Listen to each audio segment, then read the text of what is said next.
I was never the suspicious type of husband. For years, I trusted my wife completely, believing that she would never give me a reason to doubt her. We had built a life together, shared dreams, and made promises that I thought were unbreakable. But one evening, as I was helping her organize her things before she left for her usual girls' night out, I found something that changed everything. Hidden in the side pocket of her bag was an item that clearly belonged to another man. My hands froze as I pulled it out, my chest tightening with a mix of anger and disbelief. I sat there staring at it for several minutes, my thoughts racing. It wasn't just any item, it was a clear sign that another man had been close enough to her to leave something this personal. My trust, once unshakable, felt like it had been shattered in seconds. At that moment, every late night, every sudden excuse, and every unexplained smile she had brushed off started to make sense. My stomach churned with the bitter taste of betrayal. But I didn't confront her immediately. Instead, I carefully placed the item back inside her bag, pretending I hadn't noticed anything.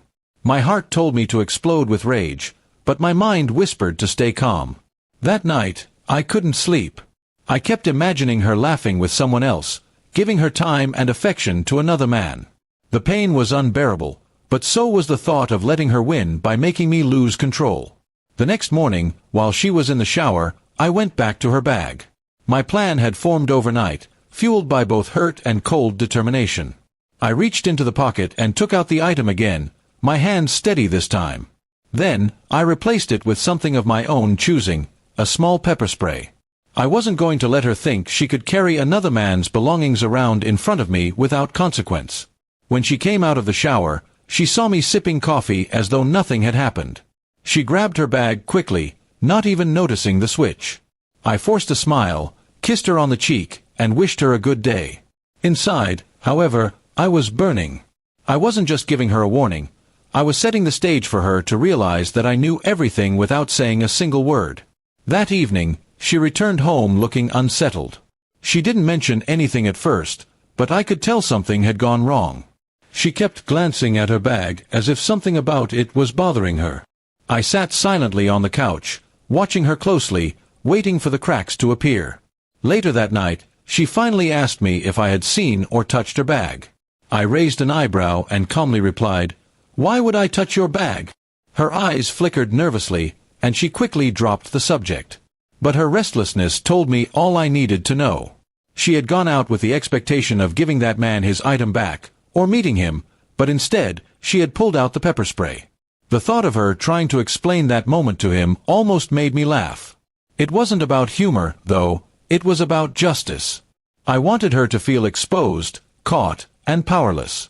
She had played with my trust, so I turned the tables and let her own actions trap her. Over the next few days, she acted strangely. She was quieter, more distant, and a little cautious around me. It was clear that she suspected I had done something, but she couldn't confront me without admitting the truth about why she had another man's belongings in the first place. That was the beauty of it. My silence was louder than any argument. One night, I finally broke the silence. I looked her straight in the eyes and said, "Be careful what you carry in your bag. Some things can come back to hurt you." She froze, her face draining of color. That was the moment she realized I knew everything. No shouting, no accusations, just a simple reminder that her lies were no longer hidden. She tried to explain, of course.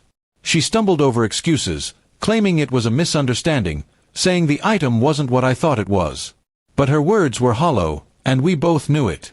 The trust we once had was gone, replaced by an invisible wall built from her betrayal.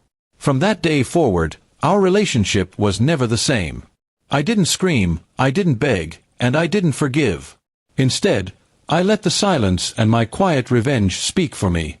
She lived with the weight of knowing that her secret was out and that her husband was not a fool. Eventually, she broke under the pressure and confessed everything. The truth was uglier than I expected, but I was ready for it. I had already distanced myself emotionally, preparing for the day when I would walk away. Her betrayal didn't destroy me, it opened my eyes. By the time I left, I felt no regret. I had given her a chance to stay true, and she had thrown it away. My small act of revenge was just the beginning of reclaiming my self-respect. In the end, she lost not only her secret but also the man who once trusted her completely.